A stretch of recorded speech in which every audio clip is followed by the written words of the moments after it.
Bonjour à toutes et à tous, on démarre ce tour de la presse sportive en France avec l'Olympique lyonnais de Peter Bosz qui traverse actuellement sa première zone de turbulence. Qui dit trêve internationale dit l'heure des bilans, et pour le journal L'Équipe, cette OL est déboussolée.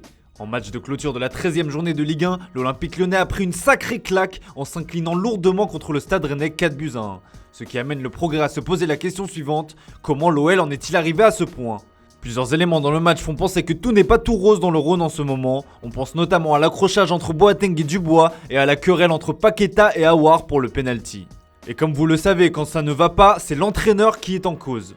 Si la trêve internationale est la hantise des clubs, celle-ci semble tomber à pic pour l'OL. On file en Italie et on ouvre le chapitre Mercato avec l'Inter. À l'issue de la 12e journée de Serie A, le club milanais pointe à la 3e place à 7 points derrière le duo de tête du Napoli et de l'AC Milan. Tout semble donc rouler comme sur des roulettes, alors qu'on pouvait s'attendre au pire avec les départs de Lukaku et d'Hakimi, deux joueurs majeurs de l'effectif.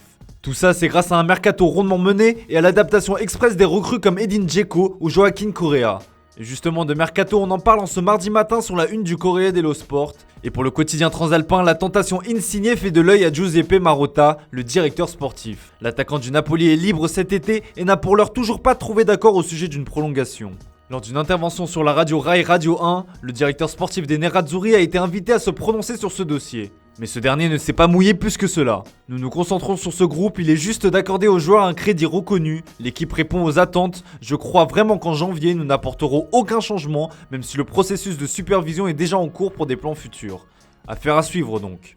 Toujours en Italie, mais cette fois-ci du côté de la Juventus. On parle également mercato et chez la vieille dame, on a ciblé le milieu de terrain comme secteur prioritaire. Et comme nous l'explique Tuttosport dans son édition du jour, la Juve veut défier José Mourinho sur le dossier Denis Zakaria. Le milieu du Borussia Mönchengladbach qui sera libre cet été fait partie des priorités de l'AS Roma. La Juventus veut donc se mêler au dossier, mais l'international suisse n'est pas le seul, puisque Aurélien Tchouaméni de l'AS Monaco ou encore Axel Witsel du Borussia Dortmund y figurent également.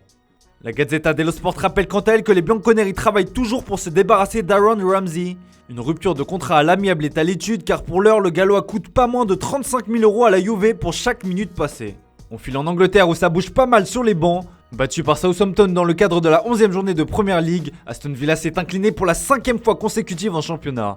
La défaite de trop pour l'entraîneur Dean Smith qui s'est vu remercier. Et comme le rapporte le Daily Mail sur sa une, la priorité se nomme Steven Gerrard. L'actuel entraîneur des Rangers est en concurrence avec Roberto Martinez, le sélectionneur de la Belgique, mais la légende de Liverpool fait office de favori. Les propriétaires des Villains ont été impressionnés par le travail qu'il réalise actuellement chez le club écossais. L'objectif serait de l'avoir sur le banc le 20 novembre prochain contre Brighton, soit après la trêve internationale. Toujours outre-Manche, il est encore question d'entraîneur, mais à Newcastle, on a enfin trouvé chaussure à son pied. La liste de prétendants a été longue et prestigieuse et les revers ont été nombreux, mais finalement, les Magpies ont trouvé leur bonheur avec Eddie Howe. La nouvelle a été officialisée hier dans l'après-midi. L'ancien entraîneur de Bournemouth a signé un contrat jusqu'en 2024, devenant ainsi le premier entraîneur de Newcastle version saoudienne. Comme nous l'apprend The Sun ou le Daily Express, il devrait être épaulé par le Nigérian Mikel Emenalo, qui est pressenti pour devenir le nouveau directeur sportif.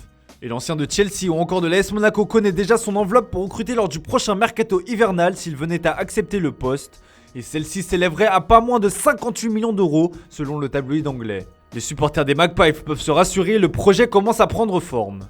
Et on termine ce tour de la presse sportive en Espagne où le Barça lui aussi a trouvé chaussure à son pied. Et en Catalogne, on fait dans le recyclage avec le grand retour de l'enfant prodige, Xavi Hernandez. Un comeback qui met en émoi toute la presse espagnole en ce mardi matin. Historique, s'exclame même Sport sur sa une.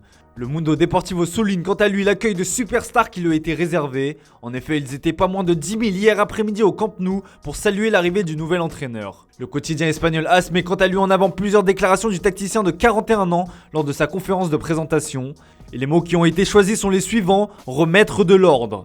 Il n'y a pas besoin d'être dur, il faut se plier aux règles. Quand je jouais et quand il y avait des règles dans le vestiaire, ça marchait bien. Quand il n'y en avait pas, ça ne marchait pas bien. Ce n'est pas de la discipline, c'est de l'ordre, a-t-il lâché.